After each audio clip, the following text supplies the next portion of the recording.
día de hoy nos corresponde considerar el versículo 4 y el versículo 5.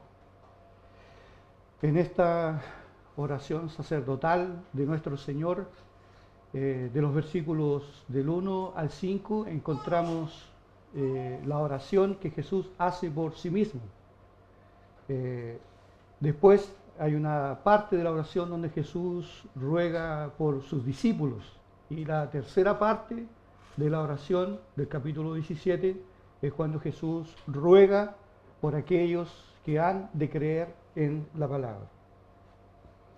De los versículos 1 al 5 vemos entonces que Jesús ruega por él, sabiendo el Señor que en unos pocas horas más en aquella noche Jesús sería preso, sería condenado, juzgado y sería ejecutado. Esta oración específicamente fue hecha cuando Jesús salió de lo que se conoce como el aposento alto. Si usted ve en el capítulo 18, versículo 1, dice que salió con sus discípulos al otro lado del torrente del Cedrón, probablemente entre el aposento alto y el jardín del Getsemaní. Jesús hizo esta oración, y esta oración fue la penúltima oración que Jesús hizo allí, que fue oída por sus discípulos y que subió hasta los cielos. Cuando Él entra en el jardín del Getsemaní, el Señor va a hacer aquella oración extraordinaria, pidiendo también que sea hecha la voluntad de Dios, no la de Él. Y dice la Biblia que en aquella oportunidad su sudor eran como grandes gotas de sangre que se derramaron en la tierra.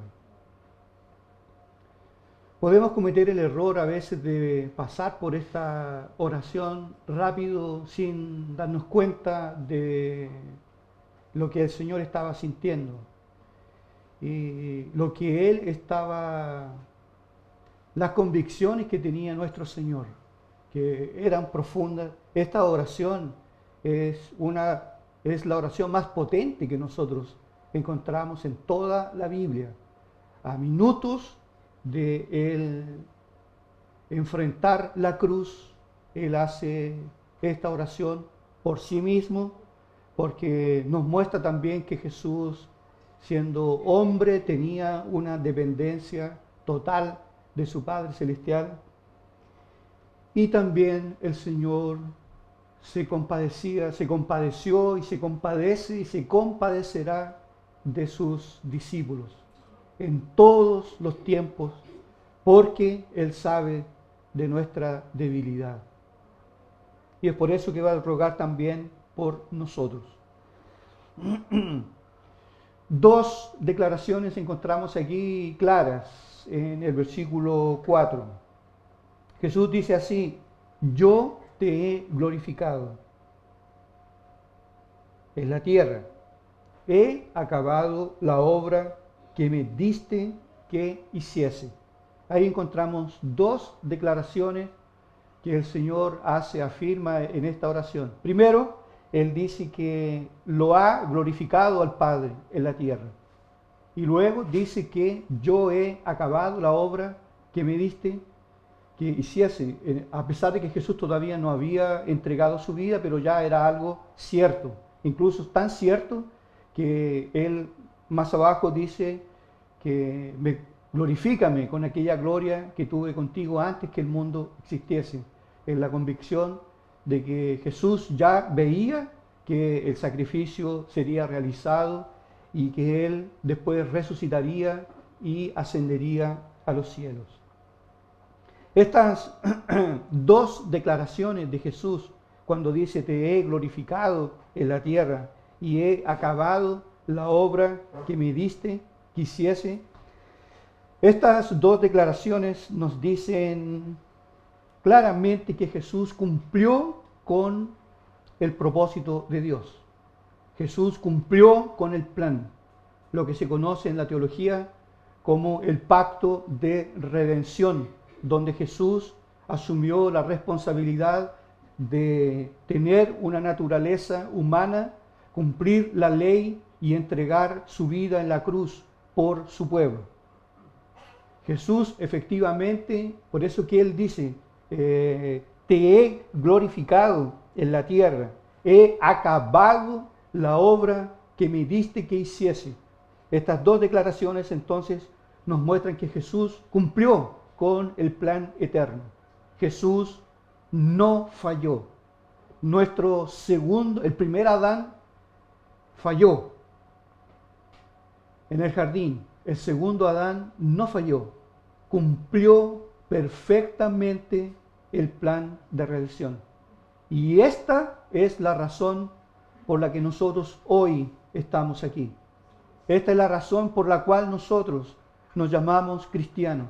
Esta es la razón por la cual nosotros podemos gozar de la comunión con el Señor, a pesar que tengamos muchas adversidades, muchas dificultades en esta vida.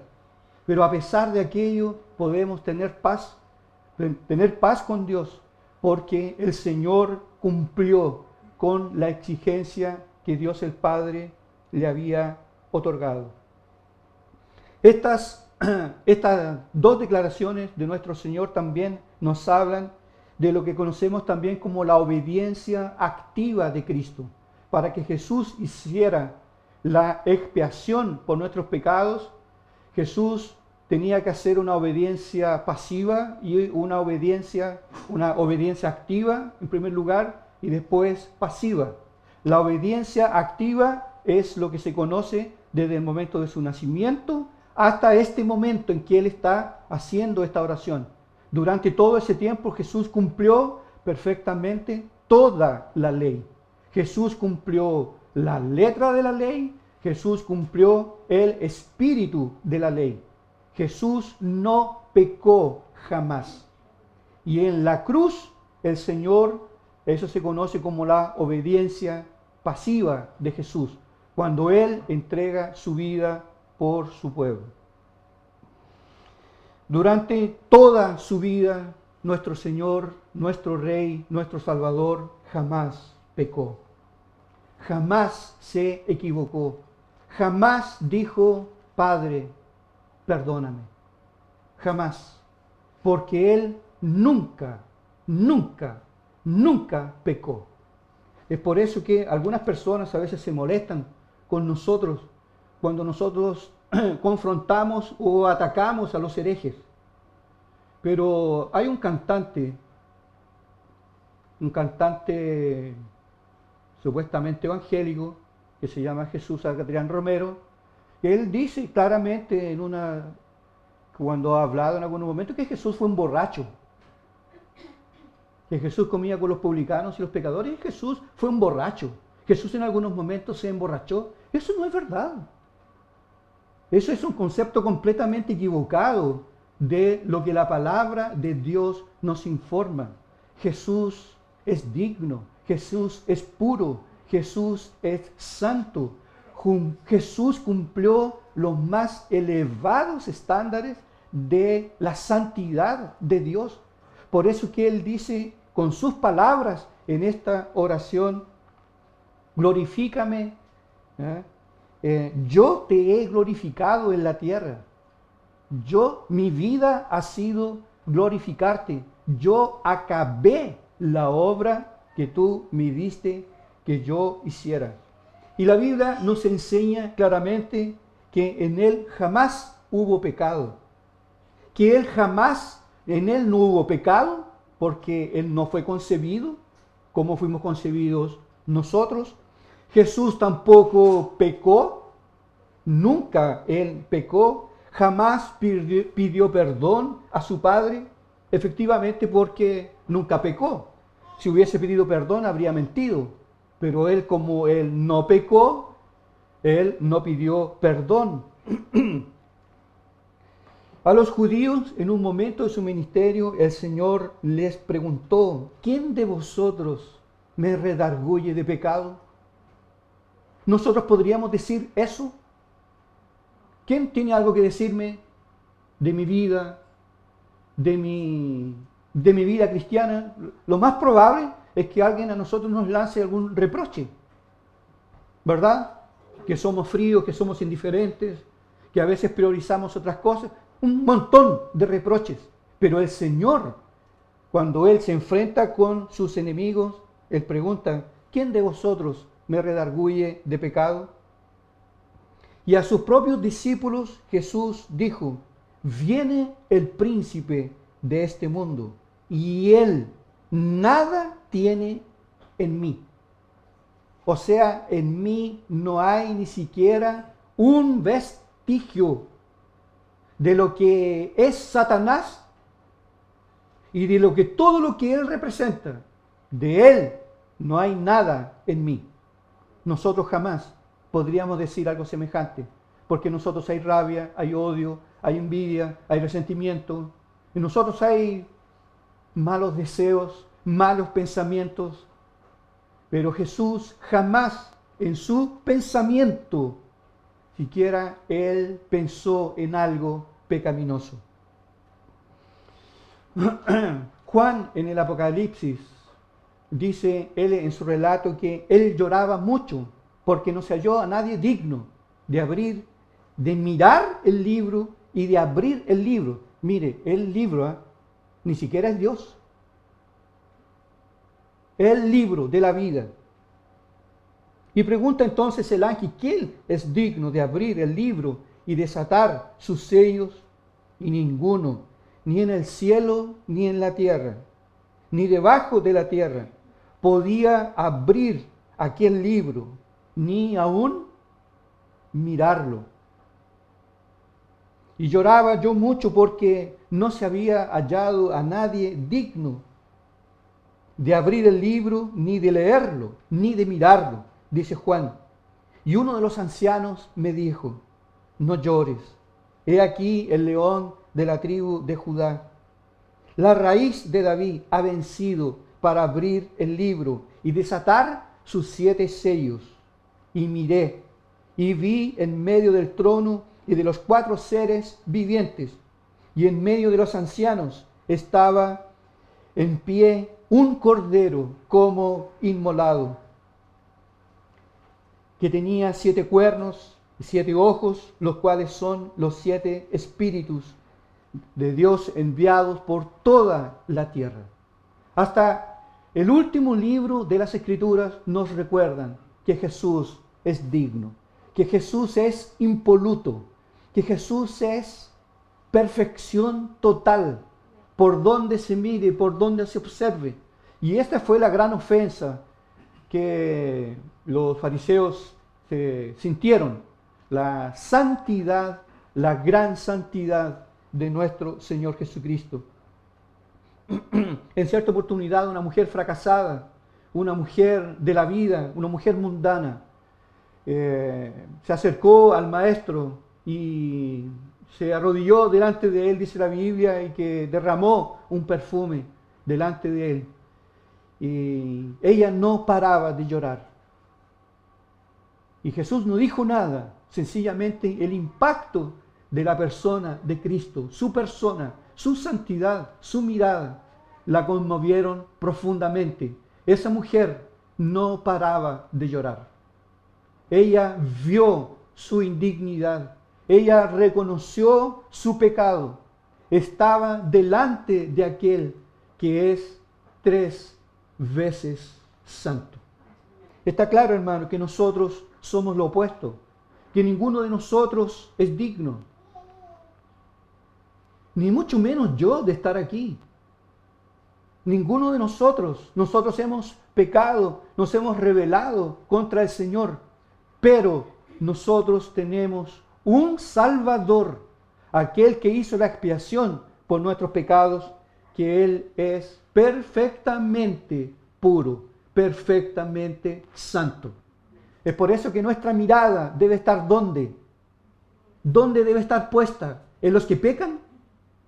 ¿O en aquel que no peca? En aquel que no peca, porque Él no defrauda jamás. Él no falla jamás. Nuestra fe, nuestra confianza, toda nuestra vida, nuestra devoción deben estar ancladas en la persona del Señor Jesucristo. Porque solo Él dijo, ¿quién me redarguye de pecado? ¿Quién me convence? Lo del diablo, lo que Él es, lo que Él hace, lo que Él tiene, en mí no hay nada. Nada, absolutamente nada. Esta es la esencia, amados hermanos, de la verdadera religión, la santidad y la perfección de nuestro Señor Jesucristo. Es por eso que obviamente que uno se molesta cuando de repente sale un insensato diciendo que Jesús había tenido un caso con María Magdalena, que Jesús era un borracho, que Jesús también pecó, que Jesús también hizo el mal, que Jesús realmente no era Dios como afirman los arrianos y ese tipo de cosas. Cuando nosotros vamos a la Biblia, la palabra de Dios, nos encontramos con nuestro Salvador como nuestro líder, el jefe máximo de la iglesia del Señor, por la cual Él derramó su sangre en absoluta perfección. Y solo Él puede decir, yo te he glorificado en la tierra. Nosotros podemos decir eso a veces.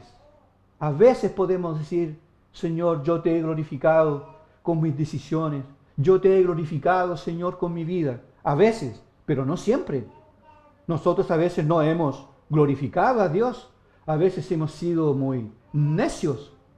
Hemos sido muy torpes. Y a pesar que tenemos un discurso en la boca, nuestros actos dicen otra cosa que contradicen nuestro discurso. No lo hemos glorificado al nivel como lo ha glorificado nuestro Señor. Spurgeon, en un momento determinado de su ministerio, dijo así: nosotros tenemos un líder que no cambia jamás. Jamás. ¿Cuál de las religiones puede decir eso de su líder? Buda, Mahoma, Joseph Smith, Ellen de White. ¿Quién? ¿El Papa? ¿Quién de ellos puede decir lo que dijo nuestro Señor Jesucristo? Es por eso, hermanos, que cada vez que nosotros contemplamos a través de las Escrituras la persona de nuestro Señor Jesucristo, más nos encantamos con el Evangelio. Más y más. Y además que la comunión que nosotros tenemos con nuestro Señor Jesucristo, ella proporciona una paz sin medida. Una paz que no tiene ni siquiera entendimiento. No lo podemos entender, no lo podemos explicar con palabras. Solamente lo único que puedo decir es que yo tengo paz. Tengo problemas, tengo sufrimiento, tengo adversidades, pero tengo paz. Y esa paz es por causa de la comunión que tenemos con nuestro Señor Jesucristo. Yo te he glorificado en la tierra. He acabado la obra que me diste que hiciese. La obediencia activa de Cristo. Lo que nosotros no pudimos cumplir. Lo que nosotros nunca pudimos hacer. Que era cumplir la ley. La ley nos condena. La ley nos condena. Nosotros jamás pudimos cumplir la ley. Ni la letra ni el espíritu de la ley. Pero Jesús la cumplió perfectamente. Y no solo Él la cumplió y Él la imputa a todos aquellos que creen en Él. De tal forma que a los ojos de Dios somos tan justos ante el Padre como su propio Hijo Jesús. Pero no por obras nuestras, no por sacrificio nuestro, sino por las obras de Cristo, que fueron lanzadas en nuestra cuenta. Por eso que usted va a encontrar varias veces en la Biblia que dice que nosotros estamos sentados en la presencia de Dios. Que nosotros somos vistos como santos, como perfectos, pero no por nuestra causa, no por nuestras obras, sino por la obra de Cristo sobre nosotros. Es por eso que es un pecado grave a veces tratar a Cristo con indiferencia, tratar a Cristo con menoscabo, servirle de lado. Siempre el segundo, siempre el tercero. Primero yo, primero mis necesidades. Nuestro Salvador fue puro, fue santo, fue perfecto, lo dio todo por nosotros. Nosotros también debemos darlo todo por Él. Luego enseguida Jesús hace una petición al Padre. Después de decir que Él ha acabado la obra, de hecho Jesús la acabó, Jesús no fracasó, fue tentado en todo, dice la Biblia, pero sin pecado. Él se hizo pecado por nosotros, porque cuando Él entrega su vida en la cruz, lo que se llama la obediencia pasiva de Jesús, porque durante su vida Él cumple la ley que nosotros no pudimos cumplir. Y en la cruz Él muere la muerte que nosotros teníamos que haber muerto. Nosotros. Él la muere. Él enfrenta la muerte. Y otorga entonces a todos aquellos que creen en Él la vida eterna. De esa manera nosotros entonces tenemos que agradecer al Señor, agradecer a Dios por el líder que nosotros tenemos, por el Salvador que nosotros tenemos. ¿Usted a veces no ha visto que algunos líderes fracasan? Que incluso después de la muerte se supo todas las atrocidades que ellos hicieron, pero de este Salvador, este es un Salvador perfecto. Él no falló jamás. Venció al diablo, venció la tentación, venció la muerte. Todo lo hizo conforme a la palabra del Señor, por amor a nosotros. Luego, en segundo lugar, Jesús hace un pedido en el versículo 5. Dice, ahora pues, Padre, glorifícame tú al lado tuyo con aquella gloria que tuve contigo antes que el mundo fuese. Aquí Jesús hace una oración para que el Padre lo glorifique a Él. Algunos pueden entender esto como que hubiese sido una petición egoísta del Señor. Glorifícame. En vez de decir que tú seas glorificado. No, glorifícame. Pero Jesús dice así, glorifícame al lado tuyo. Con aquella gloria que tuvimos antes de la fundación del mundo. Jesús aquí da una pequeña demostración de su divinidad. Jesús es eterno. Antes que el mundo fuese, antes que el mundo complejo que nosotros conocemos viniera a la existencia, Jesús ya era. Jesús es Dios. Jesús es hombre. Jesús es verdaderamente hombre. Jesús es verdaderamente Dios. Algunos dicen así, no sé si usted lo ha escuchado alguna vez, algunos utilizan el siguiente lenguaje para referirse a la divinidad y a la humanidad de Jesús. Jesús es 100% hombre y 100% Dios. ¿Verdad? ¿Lo ha escuchado? ¿Está correcto? La Biblia no usa porcentajes. La Biblia no usa ese lenguaje. ¿Por qué? Porque en materia de porcentaje, el 100% no es el máximo. Cuando preguntamos, por ejemplo, cuál es la inflación de Venezuela, no es 100%, es 1000 y tanto. Y no es el lenguaje que usa la Biblia. El lenguaje que usa la Biblia es Jesús. Jesús es verdaderamente Dios y verdaderamente hombre. Verdaderamente Dios, verdaderamente hombre. William Hendrickson, al comentar este texto, cuando dice Jesús, glorifícame tú al lado tuyo, Jesús piensa, él tiene en su pensamiento todo. Jesús está pensando en la recompensa de su obra mediadora.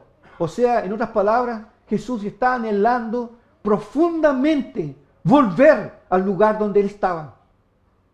Estar con su Padre en perfecta comunión con él. El dial de la comunión estaba sintonizado con plena perfección. Lo que Jesús cuando dice, glorifícame al lado tuyo, con aquella gloria que tuve antes que el mundo existiese, Jesús está anhelando ir a la casa nuevamente de su Padre. Anhela estar con su Padre después de haber realizado la obra de la redención. Él anhela estar en la presencia de Dios. Y nosotros, pobres ignorantes, cuando nos avisan o hay un atisbo que probablemente nosotros podíamos morir, ¿qué pasa? ¿Qué pasa? Nos entristecemos. E incluso es más, cuando decimos, murió un hermano, o lo siento mucho. ¿Cómo que lo siento mucho? Lo siento mucho si se fue al infierno, si no era cristiano. Pero nuestro lenguaje es muy humanista, es muy agarrado con las cosas de este mundo.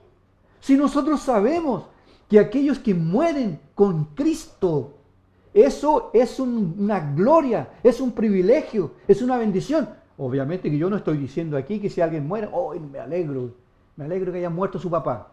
No estamos diciendo eso, ser masoquistas con aquello.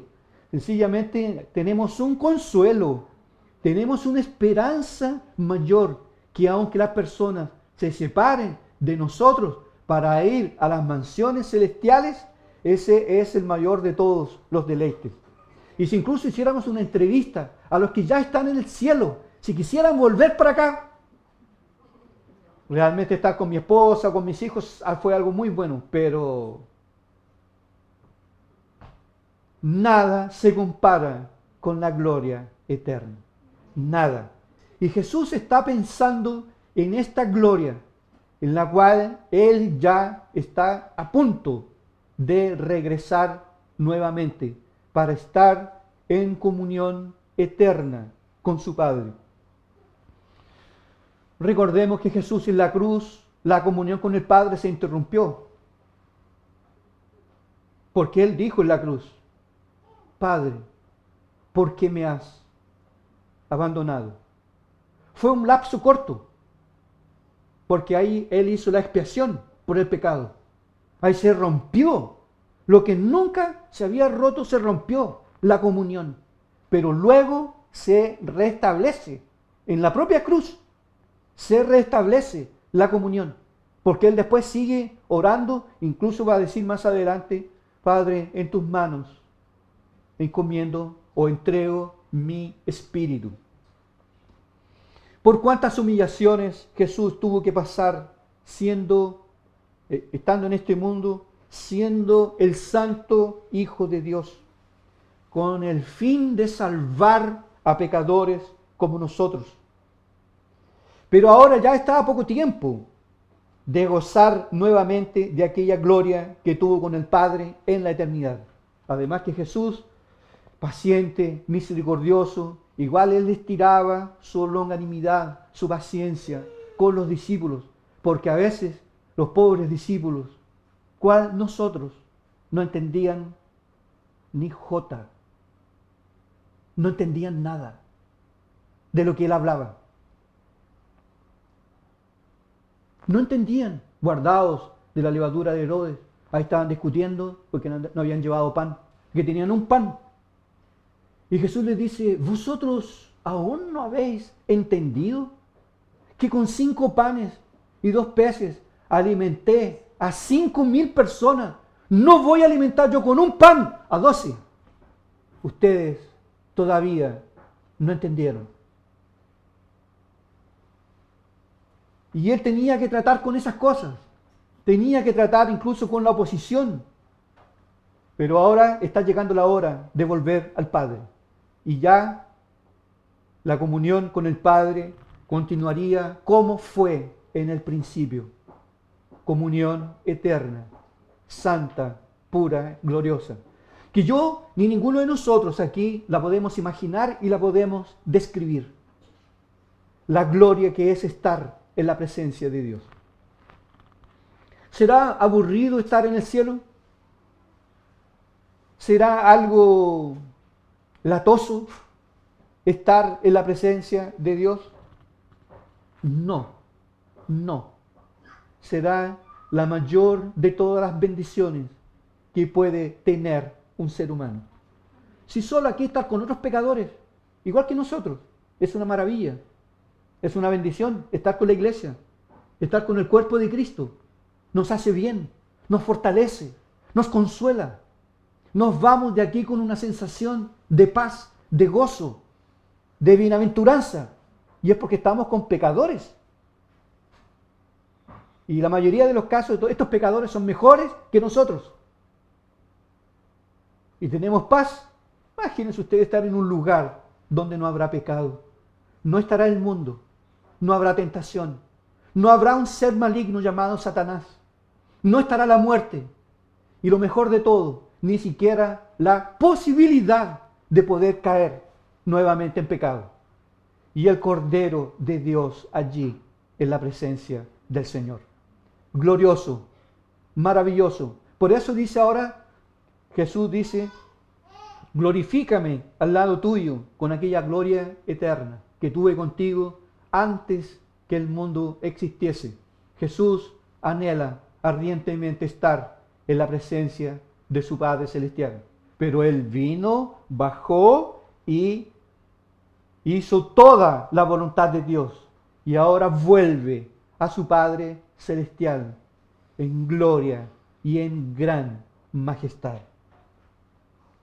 Su anhelo por la gloria de Dios que tenía con su Padre antes de la fundación del mundo nos hablan también claramente de su divinidad.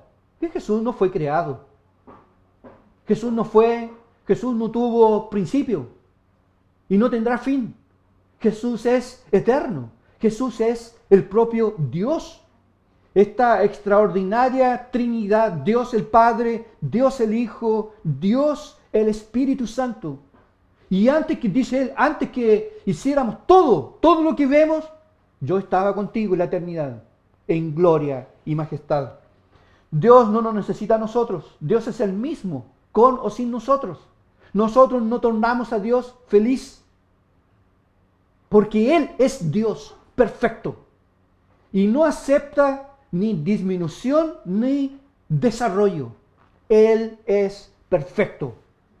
Y es por eso que habla de aquella gloria que tuve contigo antes que el mundo fuese, cuando no había tiempo aún, y estábamos allí los tres en gloria y majestad. Eso es lo que yo anhelo, Señor. Eso es lo que yo deseo, Padre, volver a aquella gloria. Quisiera hacer algunas aplicaciones prácticas para ir terminando. Primero, algunas aplicaciones para los cristianos.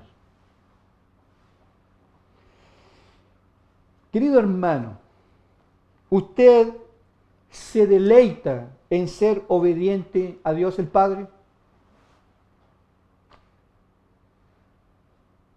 ¿Usted se deleita? Porque Jesús se deleitaba.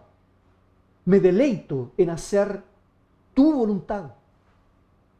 En toda la Biblia nosotros vamos a encontrar expresiones.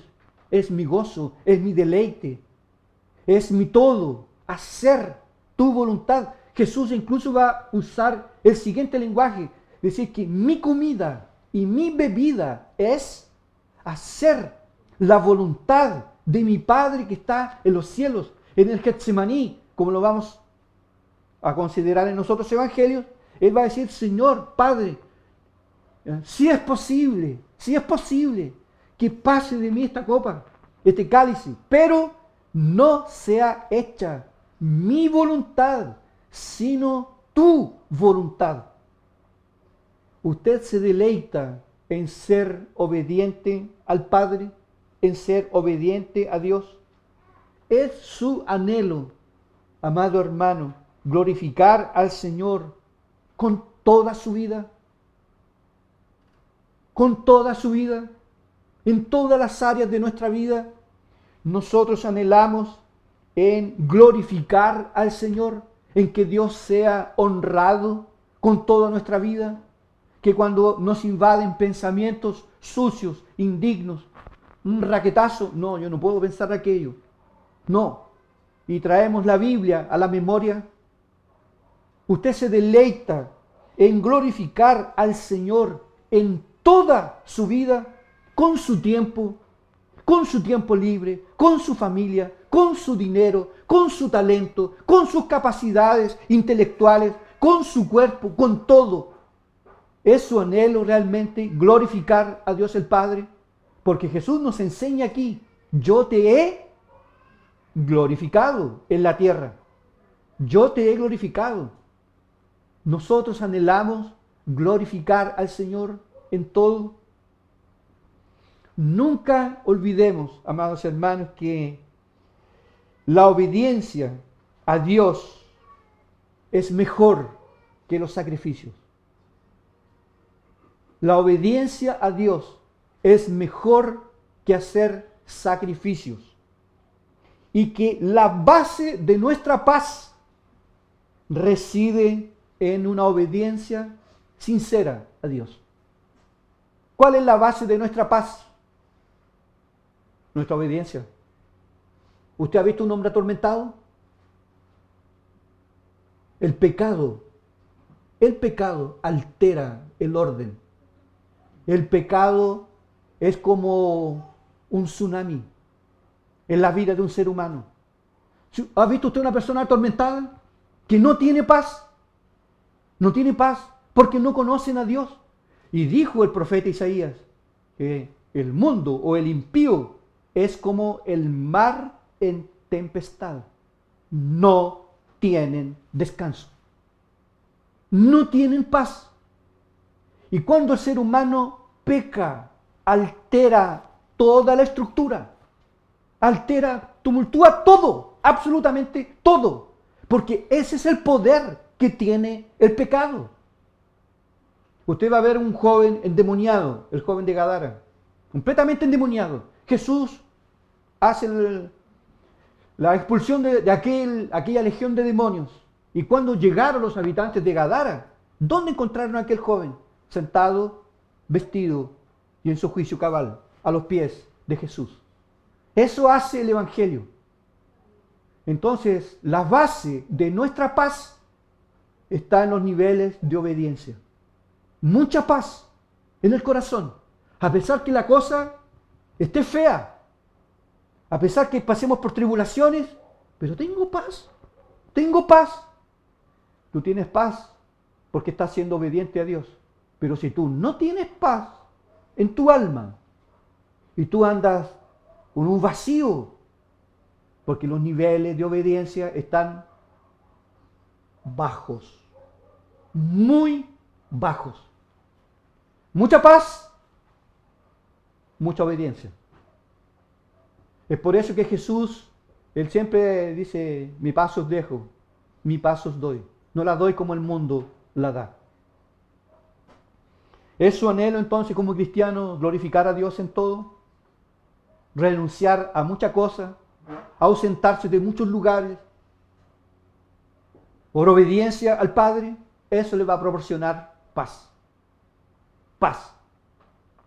Pero cuando nosotros somos desobedientes a Dios, no tenemos paz. No tenemos paz. Y no puede haber paz. Y nuestra cara habla mucho, ¿o no?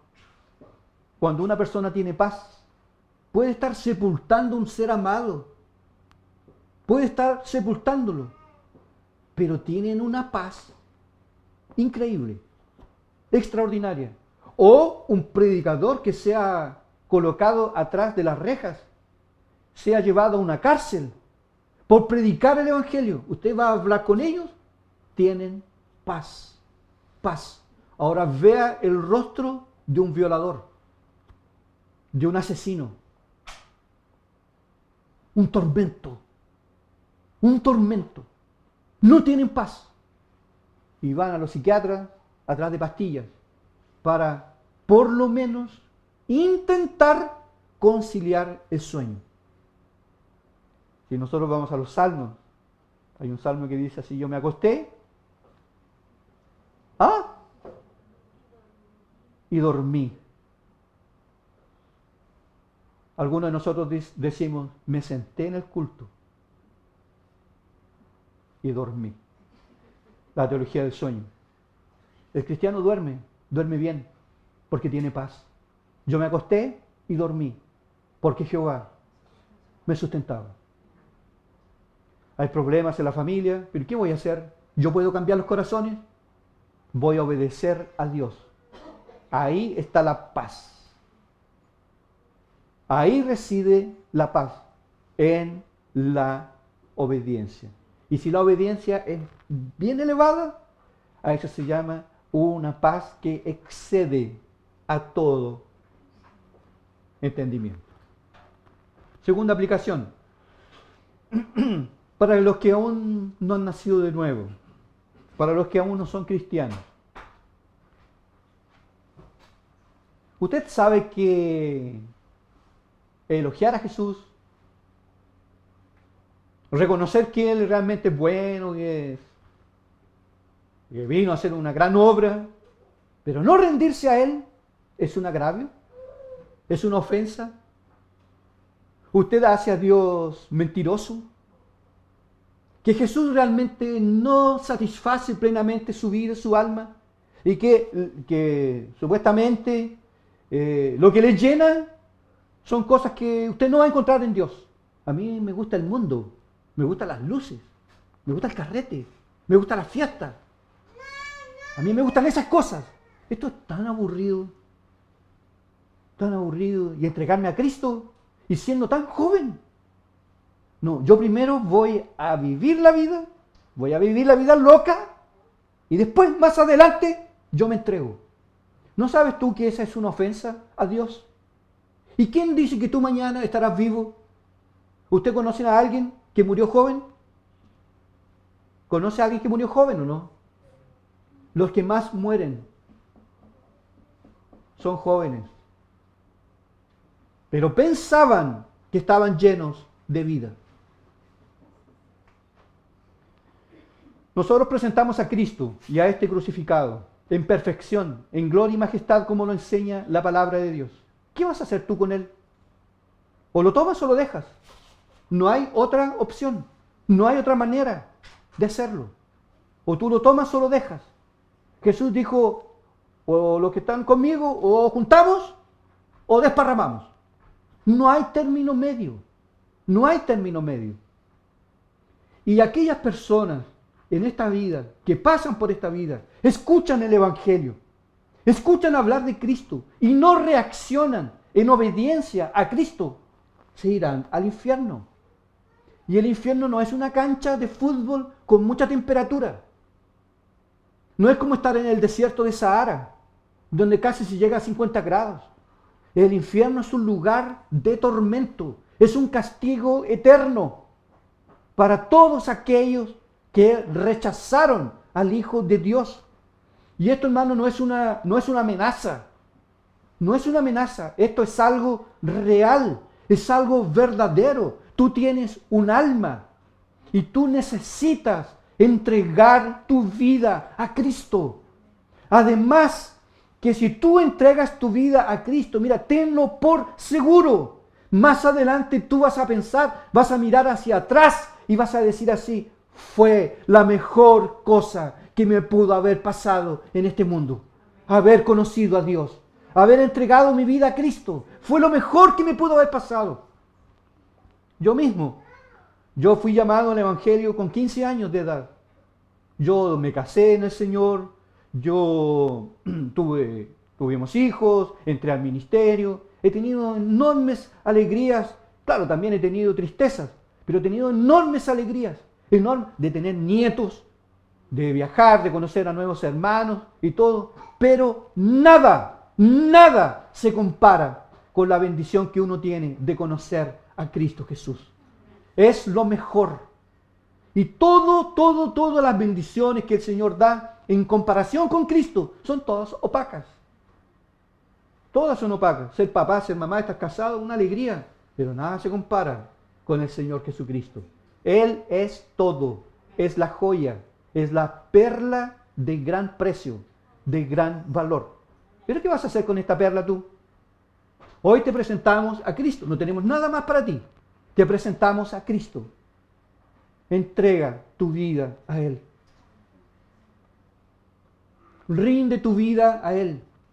Entrega tu corazón al Señor. Abandona todas las armas de la rebelión que tú tienes en tus manos. Deja todo y conságrate a Él. Porque si tú no te entregas a Cristo Jesús en esta vida, va a llegar el día en que tú vas a anhelar, escúchame bien, tú vas a anhelar no haber nacido nunca. Porque la ira de Dios vendrá sobre este mundo. Y la Biblia lo dice. La ira de Dios vendrá sobre este mundo. Y la Biblia dice, hoy es el día de la salvación. Le dijo a Zaqueo, baja de ahí, Zaqueo, baja de ahí, porque hoy ha llegado la salvación a esta casa. Hoy es el día de entregarnos a Cristo, de rendirle nuestro corazón, todo nuestro ser a nuestro Rey, porque Él es digno, nuestro Salvador, nuestro perfecto Salvador. En Él no hay tacha, no hay arruga, no hay mancha, no hay nada, nada. Él es perfecto, Él es digno. Y Él realmente Él es digno que nosotros entreguemos toda nuestra vida. Y nuestra vida y todo lo que tenemos, porque todo le pertenece a Él.